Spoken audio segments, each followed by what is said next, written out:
Every once in a while, I enjoy showcasing the work of my friend Paul. Now, you might recall he's an industrial designer and 3D artist in his real life, but he brings those skills into our gaming world by making cool little modifiers and tweaks for many of our gaming gadgets. You may have previously seen me show his paddle expander, controller grips, ball toppers, and more.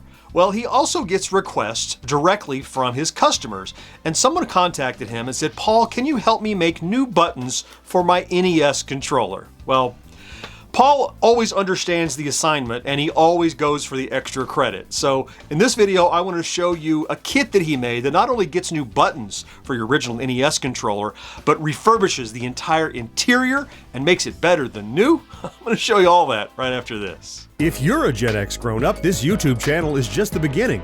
Go beyond gaming with a casual and humorous take on movies, music, TV, tech, pop culture, and more. Hear the weekly Gen X Grown-Up podcast anywhere you like to listen, or visit GenXGrownUp.com/pod.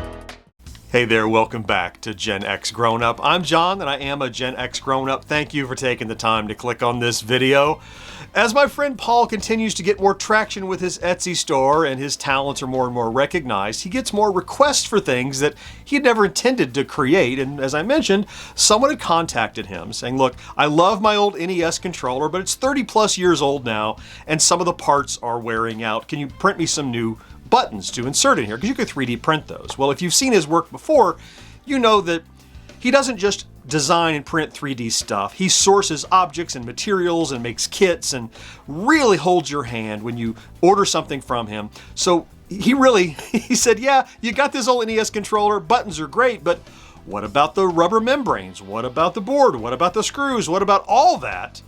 So he went over the top, in the best possible way. He went over the top and made a kit that will refurbish, modernize, and I argue improve your original NES controller from the way it was when you got it or had it for years into something that is going to feel like a brand new controller, or maybe even better, as I said. So let's head to the table. Let me show you what he's created. So here is the test patient. This is my grungy old NES controller, and you can see it's a little dirty. We're going to clean it up. Looks like somebody took a bite out of the select button, and there's nothing wrong with it, but it has seen years and years and decades now of use, and it's not as snappy or responsive because all the internals have aged and worn down. So with that in mind, let's go to Paul's kit. So in the kit, you're going to receive a little baggie that has, look, you can see there's a screwdriver, there's screws, there's all the bits and parts and a wipe in there, and instructions on what it is, how to accomplish this. He calls it the NES Classic D-Pad Modernizer and Restoration Kit. I think it's an apt title. And this is 4 pages, double-sided pages here that walk you through. And don't be daunted. I've done one of these already. It's like 5 or 10 minutes, maybe, once you've done it, to see. And you can see all the parts that are included here, and even more we'll talk about that have been added since I got this trial kit. So you can see way more than buttons in here. Let me open it up and show you everything that he's included in the sourcing for this kit. Now, this is all covered in the instructions, but a quick overview. So a little thank you card. There's an alcohol wipe for cleaning off the board. Here are replacement start select buttons, brand new AB, brand new D-pad membrane, screws to replace your old screws. Well, why do I need new screws? These are ever so slightly greater in diameter than the original. So if your old ones are stripped out, these will fit tightly into the back of the controller without over-torquing or stripping those threads. He really thinks of everything. He even provided a tiny screwdriver here, specifically so that people don't over-torque the screws, so I'm going to use the one that's included, of course. And then there's the buttons, the original thing that he was asked for. Now first there's the D-pad, which as you can see, if I hold it just right in the light, actually is textured so that it's a better grip on your thumb when you're moving it across the D-pad. You get a better tactile experience. Plus you'll notice there's a threaded screw hole in there, and that's to accommodate and be compatible with all of his joystick toppers that go on all the other like Atari joysticks. This is one of them that's included, but it works with all of them in the set that you can get. Then you have the AB buttons themselves, same thing, they're a little bit textured on the top, and they have this embossed AB. Now my set just has these, but he's going to include for you, when you order it from his store, a set that doesn't have the AB embossed, just in case you don't care for that stylistically. Same design, same print and everything, same quality, just doesn't have the embossed on there. So you can pick what you want when you do your refurbishment. So I've got all my parts, I've got my instructions, I got my old controller. Let's get started with step 1, take the old one apart.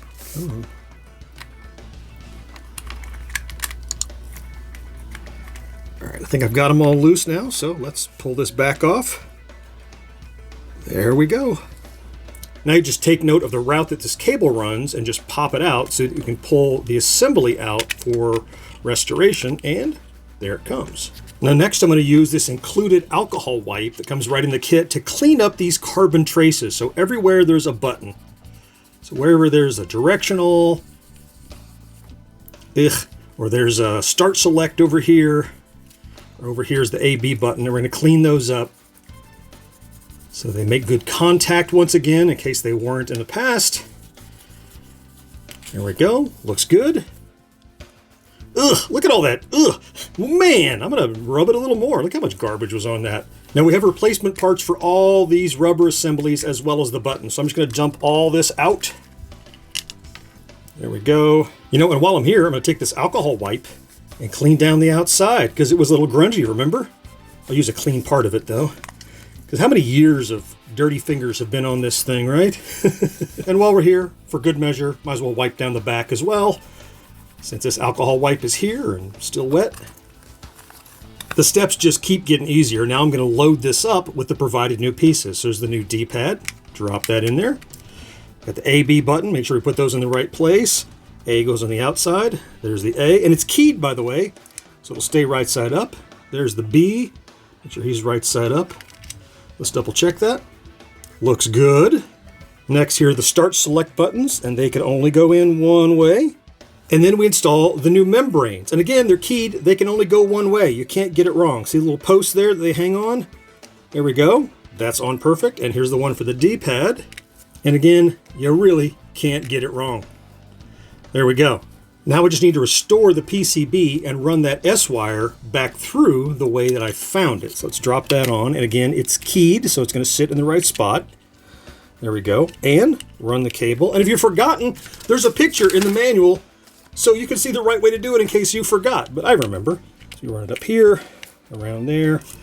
Looks right. And then finally, we're going to reattach the back piece. And we're going to use the new screws, as I mentioned, are going to hold it on there a lot better because they're going to be brand new screws that are just a little bit larger in case they're old and stripped out. There we go. And just use Paul's included screwdriver to tighten these down. They don't have to be, you don't have to have the strength of a gorilla to do it. Just got to get them in there, make sure everything is secure.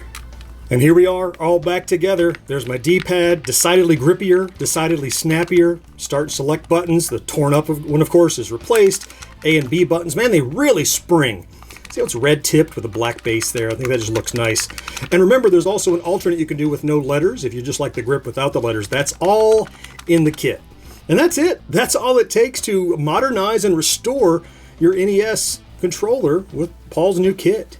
I'm regularly amazed by, look, I know that Paul does 3D design and printing, but you see he doesn't stop there. Like he brings in sources, little screwdrivers, little tools, the right diameter screw, all that kind of stuff that a hobbyist wouldn't know where to find all, and he brings it all together and gives you a kit and instructions that are better than most instructions I get with like retail stuff I buy at the store. So yeah, he went over the top, so I'm going to continue to highlight some more of his stuff. So if you got this kit and you refurbished your NES, or maybe your NES controller is fine, he added another thing to his store recently inspired by something he's been doing for Atari controllers. Check this out.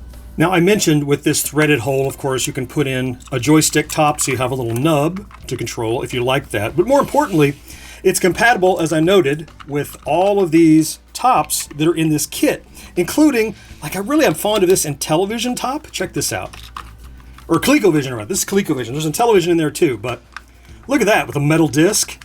That's just kind of cool. But that's not what I wanted to show you. I just want to mention that. I mentioned something he had done for Atari controllers. A grip. So yeah, you can take your newly refurbished controller, just slide it right in there, and there you go. Put the stick on there if you want. You can have a nice grip on it like a modern controller, if in fact that's what you want to do. And by the way, I've had people mention they think these are flimsy. These are not flimsy. These are not going to snap. Look at that. That thing is rigid, not even creaking. Right? It's the way he prints this. I don't know. He's the smart guy that knows how it works, but they're resilient, lightweight, ergonomic. All right, with all that, one thing to do, let's go play with it. So now with everything all together, I say take it for a test drive. So let's give it a shot. Oh yeah, look, you can't feel it, of course, how springy this button is. That used to be pretty weak. One-player game.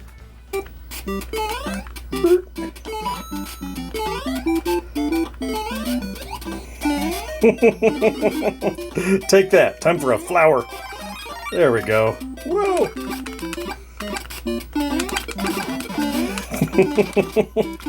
Look, it doesn't change the game or change the controller. It's just like having a controller that doesn't have years and years and years of wear on it, you know?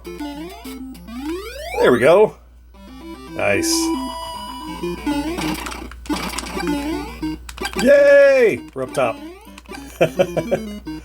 Let's go! Let's go to the secret warp room. There it is. Yeah. Look, I mean, it's what you expect from a controller plus, especially, you know, the more worn out it is, the more you're going to appreciate this kind of a restoration kit to bring your NES back to what you remember. You know, the control that you were accustomed to having when you were a kid. Now it's going to be back.